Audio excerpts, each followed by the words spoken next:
నమస్తే.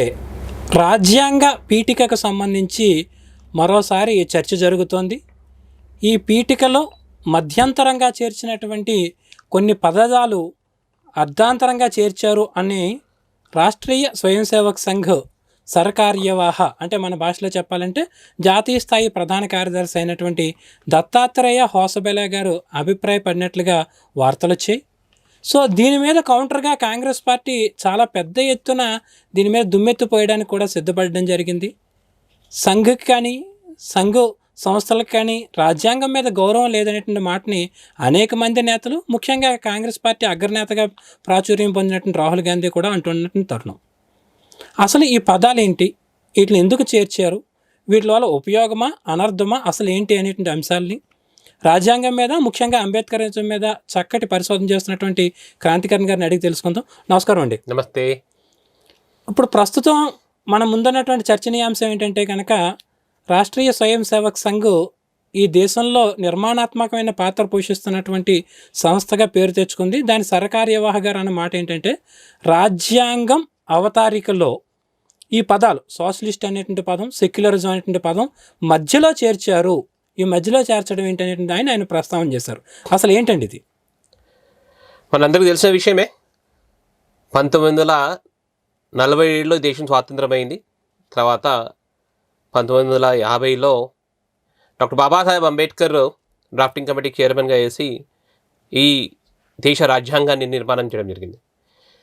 నిర్మాణం చేసిన తర్వాత వారు లోకార్పణ 26 నవంబర్ రోజు లోకార్పణ చేసి, ఆ లోకార్పణ చేసినప్పుడు వారు ఏదైతే రాజ్యాంగం రాసిండో రాజ్యాంగ పీఠికలో ఎక్కడ కూడా సెక్యులర్ అండ్ సోషలిస్ట్ అనే పదం లేకుండే.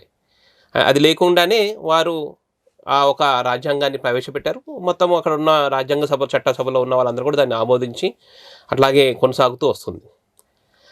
అయితే తర్వాత పండిత్ జవహర్లాల్ నెహ్రూ తర్వాత ఇందిరాగాంధీ గారు ప్రధానమంత్రి అయిన తర్వాత 1971లో వారు మళ్ళీ గెలిచి 75లో ఈ దేశంలో మనకు అందరికీ తెలిసిన విషయమే, ఆమె ఎన్నిక చెల్లదు అని అలహాబాద్ తీర్పు ఇచ్చిన తర్వాత ఈ దేశంలో ఎమర్జెన్సీ అనే ఒక కాలఘట్టాన్ని మనం చూసినాం.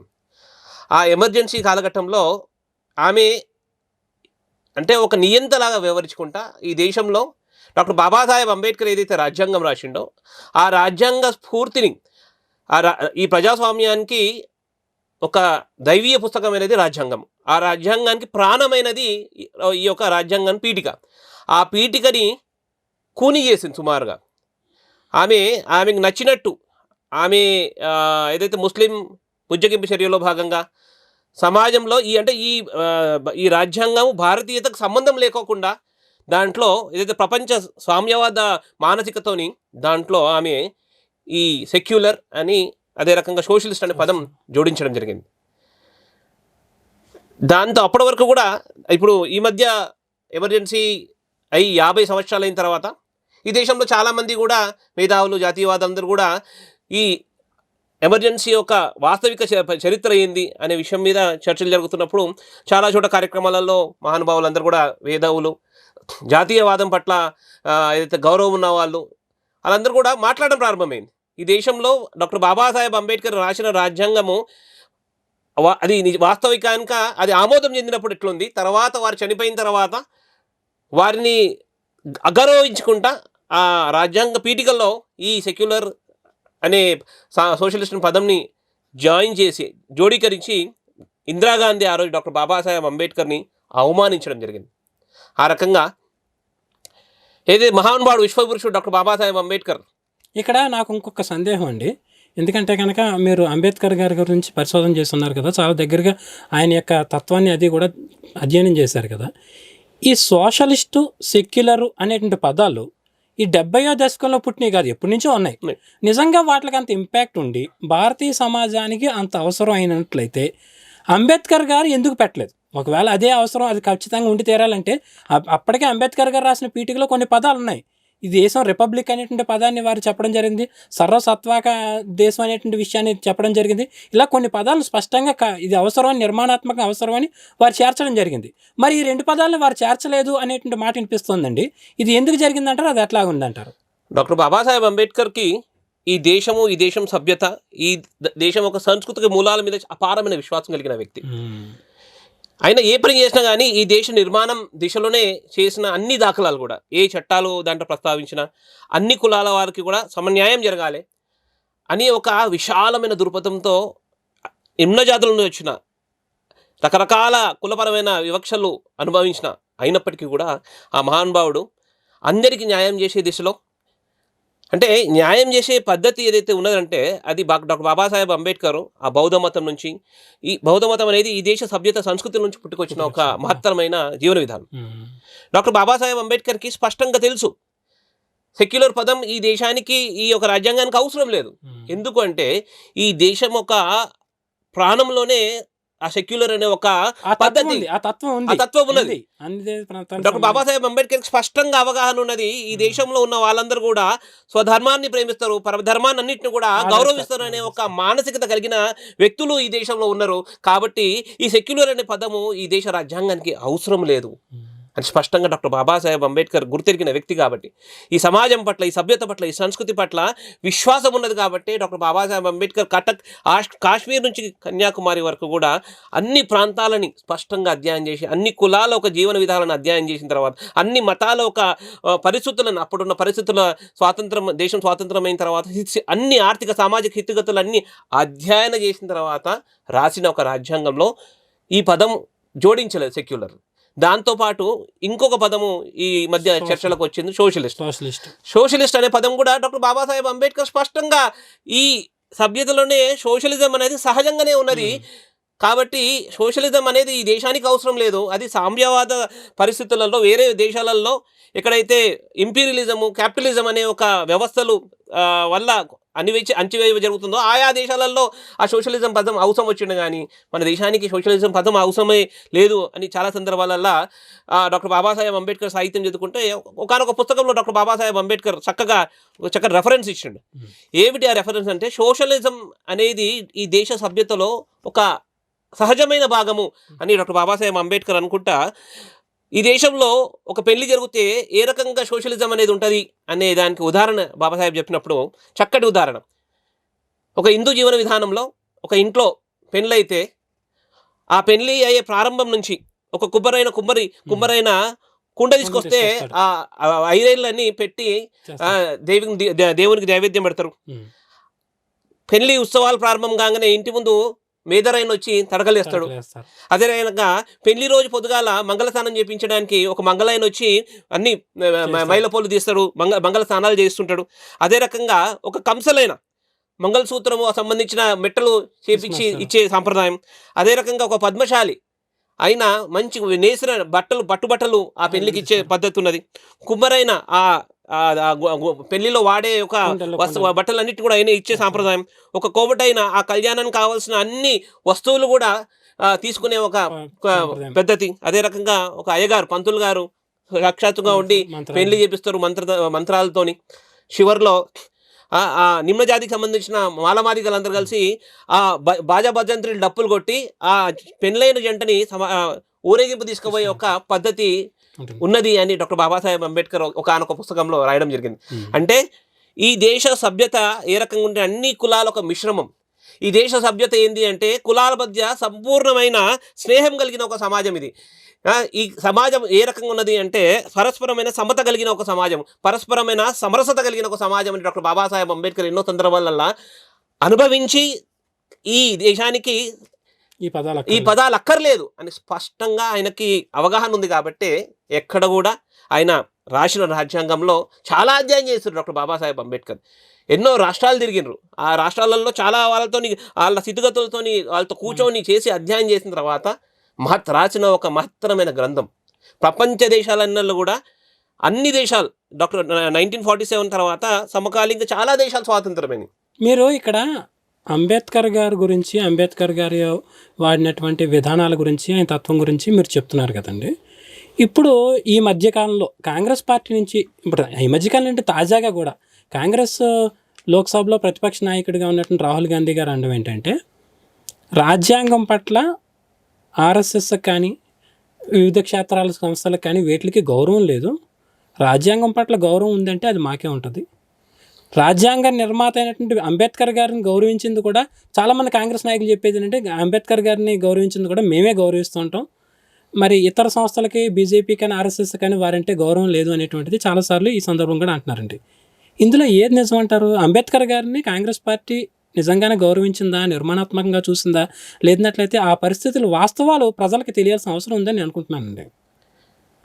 భారత రాజ్యాంగ నిర్మాత డాక్టర్ బాబాసాహెబ్ అంబేద్కర్ అడుగడుగున అవమానం చేసి అవహేళన చేసి వారిని చివరి చచ్చిపోయే వరకు కూడా వారిని ఆత్మని కూడా దూషించిన దాఖలాలు కాంగ్రెస్ పార్టీవి. ఏమైనా ఉదాహరణలు చెప్తారా దానికి? డాక్టర్ బాబాసాహెబ్ అంబేద్కర్ రాజ్యాంగం నిర్మాత 56 అలీపూర్ రోడ్లో వారు రాజ్యాంగం రాయడానికి వారికి అలాట్ చేసిన క్వార్టర్, దాంట్లోనే చివరి రోజులు వారు ఉండి రాజ్యాంగం రాసి దాదాపు రాజ్యాంగం రాసిన తర్వాత 3 సంవత్సరాలకి కాలం చేయడం జరిగింది. 6th డిసెంబర్ 1953 బాబాసాహెబ్ చనిపోయారు. చనిపోయిన తర్వాత డాక్టర్ బాబాసాహెబ్ అంబేద్కర్ పార్థివ దేహం అలీపూర్ క్వార్టర్లో ఉన్నప్పుడు అక్కడ డాక్టర్ బాబాసాహెబ్ అంబేద్కర్ సంబంధించిన అనున్యాయులు అందరూ కూడా ఈ దేశ నిర్మాత, ఈ రాజ్యాంగ నిర్మాత డాక్టర్ బాబాసాహెబ్ అంబేద్కర్ అంతిమ సంస్కారము ఢిల్లీలో జరిగితే బాగుంటుంది అని చాలా ఆవేదనతో కాంగ్రెస్ సంబంధించిన నాయకులను అడగడం జరిగింది. ఏ కాంగ్రెస్ నాయకుడు కూడా దాన్ని సహకరించలే, పోగా దాన్ని తిరస్కరించడం జరిగింది. అనివార్య పరిస్థితుల్లో డాక్టర్ బాబాసాహెబ్ అంబేద్కర్ ఎయిర్ అంబులెన్స్లో ఢిల్లీ నుంచి తీసుకుపోయి బాంబేలో వారి యొక్క అంతిమ సంస్కారాలు జరిగినాయి. అంటే జాతీయ స్థాయి నాయకుడిగా గుర్తింపు ఇవ్వడానికి కూడా ఇష్టపడలేదు అన్నమాట. కాంగ్రెస్ పార్టీ ఎక్కడ కూడా ఆయనకి జాతీయ స్థాయి నాయకుడు అంత హోదా ఇయ్యాలని అనే మానసికతనే లేకుండే.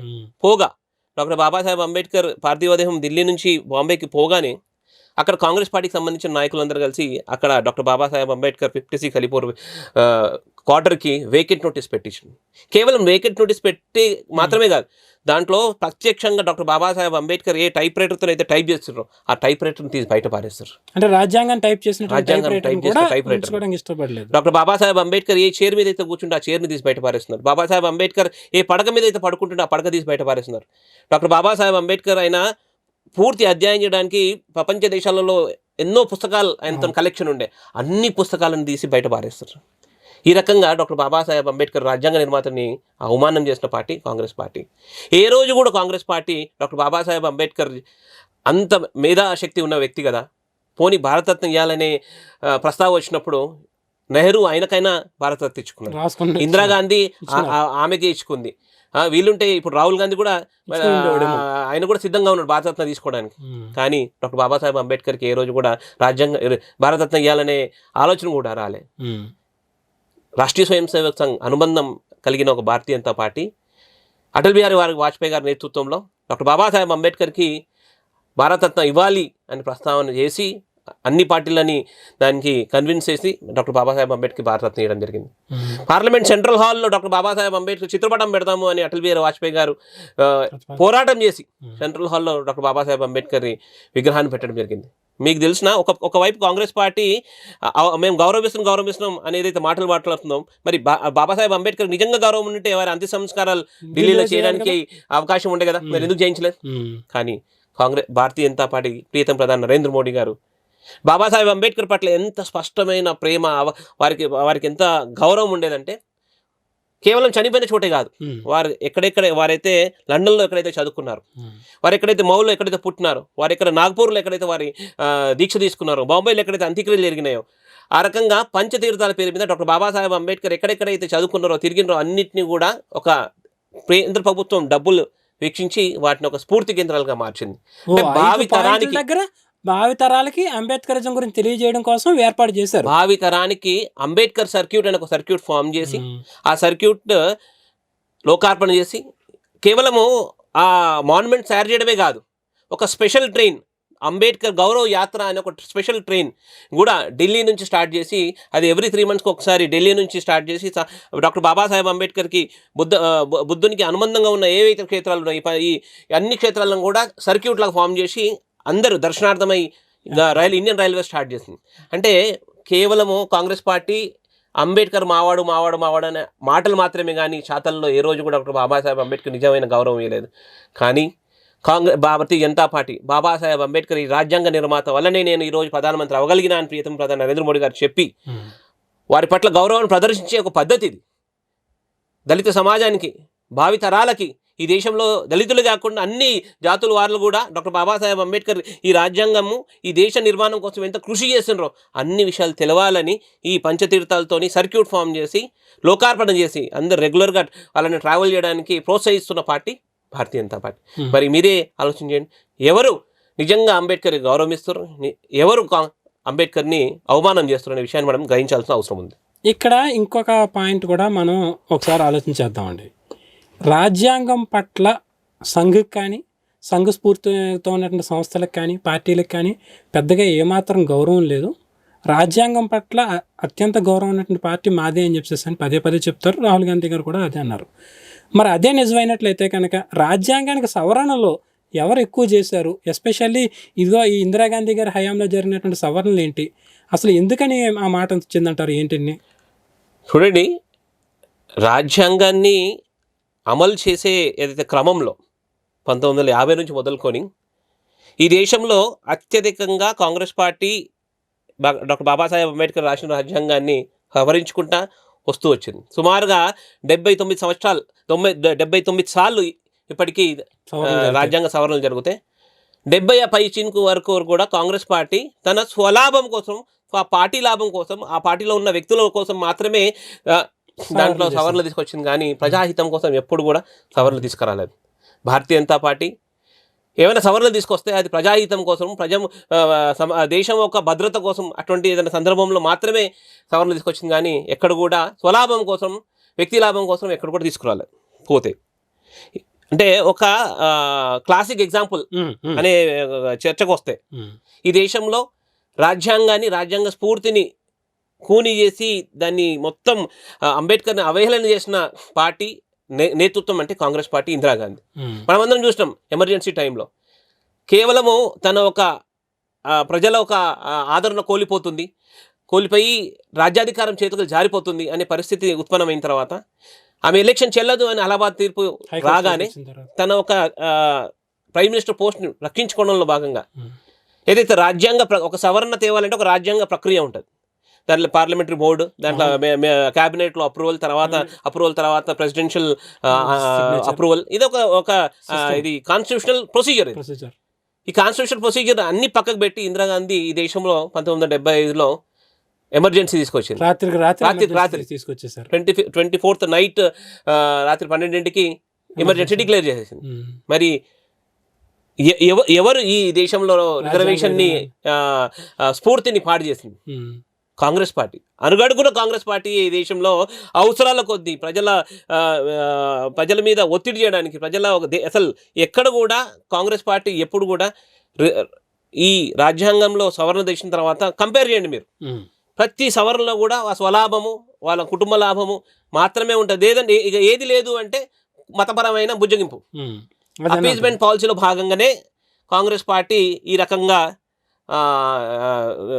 కాన్స్టిట్యూషన్ని అమెండ్ చేసుకుంటూ వచ్చింది, కానీ ఎక్కడ కూడా ప్రజాహితం కోసం, దేశహితం కోసం ఎప్పుడు కూడా చేయలేదు. అటువంటి దాఖలాలు కూడా లేవు. అవును, ఎందుకంటే పార్లమెంటుకి 5 సంవత్సరాల పదవీ కాలం అని బాబాసాహెబ్ అంబేద్కర్ గారు రాసి స్పష్టంగా పెడితే వీళ్ళ స్వలాభం కోసం దాన్ని 6 సంవత్సరాలకు లాక్కెళ్ళడం కూడా ట్రై చేశారు. అంతే, 5 సంవత్సరాలు ఉన్న టర్మ్ ని ఆమె 6 years చేసుకోవడం ప్రయత్నం చేయడం మొత్తం. ఇక్కడ ఈ పరిస్థితులను చూస్తే అంటే ఆ రకమైనటువంటి మినీ రాజ్యాంగం టైప్లో సవరణలు చేసేటువంటి పరిస్థితి కానీ, లేదన్నట్లయితే రాజ్యాంగాన్ని అడ్డదిడ్డంగా మార్చేయాల్సిన పరిస్థితులు కానీ ఎందుకు వచ్చాయంటారు? ఇందిరాగాంధీ గారు ఆ టైంలో చేసినటువంటి పనుల వల్ల ఏం జరిగిందంటారు? అసలు చూడండి, గరీబీ హటావ్ అనే ఒక పదం తీసుకొని ఇందిరాగాంధీ అధికారంలోకి వచ్చింది. చాలా రోజులు కూడా ఇందిరా అంటే ఇండియా, ఇండియా అంటే ఇందిరా అనే ఒక భ్రమ ప్రజల మధ్యలో కల్పించింది. కానీ వాస్తవానికి ఎక్కడ కూడా ఇందిరా గాంధీ గారు ఎక్కడ కూడా ప్రజాహితం కోసము, గరీబీ హటావ్ కోసము ఆమె తీసుకున్న చర్యలు ఏవి కూడా ఆ దిశలోనే పోలేవు. అప్పటి నుంచి కూడా కాంగ్రెస్ పార్టీ ఏ సంస్కరణ తెచ్చినా, కాంగ్రెస్ పార్టీ ఏ స్కీమ్ తెచ్చినా దాంట్లో హిడెన్ అజెండా ఉంటుంది. దానికి ప్యారలల్గా ఒక ఫైనాన్షియల్ ఏదో ఒక అవినీతి ఉంటుంది. ప్రతి ప్రాజెక్ట్లో, ప్రతి ప్రోగ్రాంలో, ప్రతి స్కీమ్లో ఆమె కాంగ్రెస్ పార్టీకి చెందిన నాయకులకు ఎంత డబ్బులు వస్తున్నాయి ఆ దృష్టిలో పెట్టుకునే వాళ్ళు పథకాలు తీసుకొచ్చారు. కానీ ఆ పథకాలు తీయడంలో భాగంగానే దాన్ని అమలు చేసే ఒక చిత్తశుద్ధి లేకుండా గరీబీ హటావ్ ఇప్పుడు నరేంద్ర మోడీ గారి నేతృత్వంలో అటల్ బిహారీ వాజ్పేయి గారు అప్పుడు అప్పుడు అంబేద్కర్ ఆవాస్ యోజన పేరుతోని పేద వాళ్ళందరూ కూడా 2 పడకల ఇల్లు ఇవ్వాలి అని అటల్ బిహారీ వాజ్పేయి గారు డాక్టర్ భీమ్రావ్ వాల్మీకి అంబేద్కర్ యోజన అని తీసుకురావడం జరిగింది. అప్పట్లో దాదాపు వాజ్పేయి గారు సుమారుగా 50 లక్షల వరకు కూడా కట్టడం జరిగింది. ఇప్పుడు ప్రీతం ప్రధాని నరేంద్ర మోడీ గారు దాన్ని కోటి పైచిలకు వరకు కూడా నిర్మించడం జరిగింది. ఇక చూడండి, అమలు చేసే ఒక పద్ధతి ఏ రకంగా నరేంద్ర మోడీ గారి నేతృత్వంలో స్పష్టంగా ఏ కుటుంబానికి అయితే ఎంపిక చేయడం జరిగింది, దరిద్ర రేఖ కింద ఉన్న వాళ్ళందరినీ కూడా ఎంపిక చేసి దాని ప్రాపర్ సోషల్ స్టాటిస్టిక్స్ వాళ్ళ యొక్క అన్ని సర్వే చేసిన తర్వాత అలాట్మెంట్ చేసి వాళ్ళకి ఇచ్చే పద్ధతి. కానీ కాంగ్రెస్ హయాంలో ఎక్కడ చూసినా కానీ దళారుల మధ్యలో ఈ యొక్క వితరణ జరిగేది. ఒక కాంగ్రెస్ పార్టీ ఒక ఎమ్మెల్యే తన నియోజకవర్గంలో ఒక 100 ఇండ్లు కట్టినారంటే సగం ఇండ్లు ఆ నియోజకవర్గం సంబంధించిన వాళ్ళ కాంగ్రెస్ సంబంధించిన నాయకులు పంచుకునేది. కేవలం ఏదో మొక్కుబడిగా సగం మాత్రమే ప్రజలకు చేరేవి. అంటే ఈ రకంగా ఎక్కడ చూసినా కానీ కాంగ్రెస్ పార్టీ ఏ పథకం తీసుకున్నా కానీ దాంట్లో అవినీతి వల్లనే నిజంగా ప్రజా సంక్షేమం చేయాలనే చిత్తశుద్ధి ఎక్కడ ఉండేది కాదు. దానివల్లనే ఇందిరాగాంధీ మెల్లిమెల్లిగా ఇండియా అంటే ఇందిరా అంటే ఇండియా అనేది అయితే భ్రమ ప్రపంచ దేశాలలో ఈమె ఏదైతే తయారైందో అది మెల్లమెల్ల కరుగుతూ వచ్చింది. కరుగుతూ ప్రజాదరణ కోల్పోయిన తర్వాత స్పష్టంగా ఆమె అలహాబాద్ తీర్పు వచ్చిన తర్వాత ఇక నేను ప్రధానమంత్రికి కొనసాగే పరిస్థితి లేదు అని నిర్మాణం తెలిసిన తర్వాతనే ఆపత్కాలీన పరిస్థితి ఏదైతే ఎమర్జెన్సీ అనేది డిక్లేర్ చేయడం జరిగింది. మొత్తమే చూసుకున్నట్లయితే కనుక రాజ్యాంగం కానీ లేదా రాజ్యాంగ నిర్మాత అయినటువంటి డాక్టర్ బాబాసాహెబ్ అంబేద్కర్ గారికి కానీ కాంగ్రెస్ పార్టీ చేసింది ఏం లేదనేటువంటిది మీరు ఆధారాలతో సహా ఉదాహరణలతో సహా చెప్పారండి. ఇంతవరకు బాగానే ఉంది. కానీ ప్రస్తుతం సోషల్ మీడియాలో చూసుకున్నట్లయితే కనుక ఇంకొక ట్రెండ్ కూడా ఈ మధ్యన నడుస్తున్న విషయం అనమాట. రాజ్యాంగాన్ని అమలు చేయడంలో భారతీయ జనతా పార్టీ చాలా సార్లు భారతీయ జనతా పార్టీ ఆ స్ఫూర్తిని చాలా తూట్లు పొడుస్తోంది, రాజ్యాంగ స్ఫూర్తిని పట్టించుకోవట్లేదు అని చెప్పి సోషల్ మీడియాలో బాగా ప్రచారం చేసి పెడుతున్నారనమాట. ఒక ఉదాహరణ మనం అనుకుంటే 356 అధికరణ రాష్ట్రాల్లో రాష్ట్రపతి పాలన పెట్టడం అనేటువంటిది అది బీజేపీ హయాంలో ఎక్కువ జరిగిందంటారండి, కాంగ్రెస్ హయాంలో ఎక్కువ జరిగిందంటారండి? దీన్ని బట్టి దేశం స్వాతంత్రమైనప్పటి నుంచి ఈ డిక్టేటర్షిప్ అంటే నియంత మానసికత కలిగిన నేతృత్వం కాంగ్రెస్ పార్టీ. ఎన్ని రాష్ట్రాలలో ఆమె రాష్ట్రపతి పరిపాలన పెట్టింది. బీజేపీ హయాంలో ఏ రాష్ట్రాలలో రాష్ట్రపతి పరిపాలన పెట్టిందని కంపేర్ చేద్దాం. ఈ దేశంలో ఎమర్జెన్సీ రాగానే ఆమెకు నచ్చిన చోట ఏడేడైతే ఆమె కాంగ్రెస్ ఏతర ప్రభుత్వం వచ్చే పరిస్థితి ఉందో అదంతా కూడా అన్ని రాష్ట్రాలలో పెట్టేసింది. ఏడ కూడా ఆమె నిజంగా ప్రజల హితం కోసం పెట్టలే. కానీ భారతీయ జనతా పార్టీకి వస్తే ఒక దీర్ఘమైన ఆలోచనతోని జమ్మూ కాశ్మీర్లో రాష్ట్రపతి పాలన ఎందుకు పెట్టడం జరిగిందంటే ఒక ప్రణాళికబద్ధంగా ఒక పద్ధతి ప్రకారము దాంట్లో ఏదైతే ఆర్టికల్ 370 రద్దు ఒక పరిస్థితి తయారైంది. ఆర్టికల్ 370 రద్దు చేసిన తర్వాత జమ్మూ కాశ్మీరం అనేది భారతదేశంలో అభిన్నమైన భాగము. దాన్ని ఈ 75 సంవత్సరాలు స్వాతంత్రం అయిన తర్వాత సుమారుగా 75 సంవత్సరాల వరకు ఆర్టికల్ 370 ఉండడం వల్ల తీవ్రవాదము, అక్కడ రకంగా ఒక మతపరమైన వివక్ష, హిందువుల మీద దాడులు, ఈ రకమైన రకరకాల యాంటీ సోషల్ ఎలిమెంట్స్ అనేది అక్కడ క్రాప్ అప్ అయి ఉన్నాయి, బాగా తయారై ఉన్నాయి. దాని అన్నిటి కూడా స్టెబిలైజ్ చేయడానికి ఈ రాష్ట్రపతి పరిపాలన పెట్టడం జరిగింది. దానివల్ల ఏమైంది, ఇప్పుడు రీసెంట్గానే అమిత్ షా గారు అన్నాడు, అంటే ఇప్పుడు జమ్మూ కాశ్మీర్ నుంచి రాష్ట్రపతి పరిపాలన తీసి ఒక ప్రత్యేక రాష్ట్రం దర్జా ఇచ్చే పరిస్థితికి వచ్చేసింది. కారణం ఏంటి అంటే ఆర్టికల్ 370 రద్దయిన తర్వాత అక్కడ కొన్నాళ్ళు రాష్ట్రపతి పరిపాలన పెట్టిన తర్వాత మొన్ననే ఎన్నికలు జరిగినాయి, కొత్త రాష్ట్ర ప్రభుత్వాలు కూడా వచ్చిన తర్వాత ఇప్పుడు అంతా కూడా టెర్రరిజం అనేది అవన్నీ రకాల అన్ని కూడా స్టెబిలైజ్ అయినాయి, స్ట్రీమ్లైన్ అయినాయి. కాబట్టి ఇప్పుడు సహజంగానే డెమోక్రసీ అక్కడ రావాలి అనే పద్ధతిలో ఇప్పుడు స్టేట్ పాలసీ ప్రకారం అది ఈజీగా వెరీ రీసెంట్గా వచ్చేటట్టు కనబడుతుంది. కాబట్టి ఏదైతే కాంగ్రెస్ పార్టీ దుష్ప్రచారం చేసే ఇప్పుడు వాట్సాప్ యూనివర్సిటీని కానివ్వండి, ఫేస్బుక్ కానీ, సోషల్ మీడియా కానీ ఎప్పుడు చూసినా కానీ ఈ మధ్య మన జరిగిన ఏదైతే ఎన్నికలు 2024లో ఎన్నికలు జరిగినప్పుడు అందరూ కూడా కాంగ్రెస్ పార్టీకి సంబంధించిన ఒక నినాదము బాగా ప్రతి రాష్ట్రాలలో కూడా ప్రత్యేకించి మన తెలంగాణ నుంచే మొదలైంది. రేవంత్ రెడ్డి గారే అది మొదటిసారి అన్నారు కామారెడ్డి సభలో. ఏమన్నారు అంటే అధికారంలో కనుక భారతీయ జనతా పార్టీ వచ్చి 400 సీట్లు కనుక వస్తే రిజర్వేషన్ ఈ దేశ రాజ్యాంగం రద్దు అవుతుంది, అదే రకంగా రిజర్వేషన్ కూడా రద్దు అవుతుంది అని ఏదైతే దుష్ప్రచారం చేసే ప్రయత్నం చేశారు. అక్కడ నుంచి ప్రతి ఒక్క కాంగ్రెస్ నాయకుడు చేతిలో ఒక చిన్న రాజ్యాంగ పుస్తకం పట్టుకొని ఊరూరా దేశంతా తిరిగి కూడా ప్రచారం చేసే ప్రయత్నం చేయడం జరిగింది. అంటే కేవలము డాక్టర్ బాబాసాహెబ్ అంబేద్కర్ రాసిన రాజ్యాంగాన్ని వాళ్ళొక రాజకీయ అవసరాల కోసమే ఎన్నికల టైంలో వాడినారు, కానీ ఎక్కడ కూడా గౌరవించారు. నిజంగా కనుక డాక్టర్ బాబాసాహెబ్ అంబేద్కర్ రాసిన రాజ్యాంగం మీద వారికి గౌరవం కానీ, ఇందిరాగాంధీ ఆ రోజు 1975లో తప్పు చేసిందని సభాముఖంగా వచ్చి వాళ్ళని చెప్పండి. అంబేద్కర్ పట్ల గౌరవం ఉంది మాకు, అంబేద్కర్ రాసిన రాజ్యాంగం పట్ల గౌరవం ఉంది అంటే స్పష్టంగా బయటికి రండి. ఇందిరాగాంధీ గారు ఏదైతే ఆ రోజు ఎమర్జెన్సీ పెట్టిరో అది రాజ్యాంగ విరుద్ధము అని మీరు రండి. మల్లికార్జున ఖర్గే గారు ఈ రోజు పేపర్ స్టేట్మెంట్ ఇచ్చారు. భారతీయ జనతా పార్టీ కానీ ఒక సైద్ధాంతిక సంస్థ రాష్ట్రీయ స్వయం సేవక సంఘ్ అని రిజర్వేషన్కి వ్యతిరేకము, రాజ్యాంగానికి వ్యతిరేకము అంటే భారతీయ జనతా పార్టీ కానీ రాష్ట్రీయ స్వయం సేవక సంఘం ఏది కూడా రాజ్యాంగానికి వ్యతిరేకం కాదు. అది పోగా మీరు నిజంగా అంబేద్కర్ వాదులు అయితే, మేము స్పష్టంగా చెప్తున్నాం అంబేద్కర్ వాదులం, జాతీయవాదులం కాబట్టి డాక్టర్ బాబాసాహెబ్ అంబేద్కర్ రాజ్యాంగం ఈ దేశ నిర్మాణం కోసం రాసిండు, మేము అది విశ్వసిస్తున్నాం. రాష్ట్రీయ స్వయం సేవక సంఘ్ భారతీయ జనతా పార్టీ కూడా జాతీయవాదం సిద్ధాంతంతోనే పనిచేస్తుంది. ఈ దేశ నిర్మాణం కోసం అంబేద్కర్ రాజ్యాంగం రాస్తే ఆ నిర్మాణం కోసమే భారతీయ జనతా పార్టీ పనిచేస్తున్నది.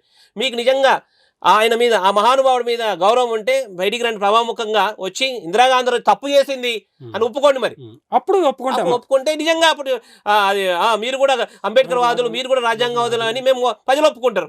కానీ మీరు అట్లా చేస్తలేరు కదా. మొత్తమే చూసుకున్నట్లయితే కనుక భారత రాజ్యాంగం అవతారిక లేదా పీఠికలో ఈ 2 పదాలని కృత్రిమంగా జోడించారు. దాన్ని తొలగించాలి అనేటువంటి బాట అంతకంతకు బలపడుతుంది. ముఖ్యంగా భారత రాజ్యాంగ నిర్మాత డాక్టర్ బాబాసాహెబ్ అంబేద్కర్ గారు కూడా ఈ పదాలు అవసరం లేదనేటువంటి అభిప్రాయం వ్యక్తం చేసినటువంటి తరుణంలో దీని మీద అందరూ ఆలోచించాలని చెప్పేసి అని దాని మీద పరిశోధన చేసిన క్రాంతికరణ్ గారు అంటున్నారు. మంచి విషయాలు చెప్పిన ధన్యవాదాలు. నమస్తే అండి.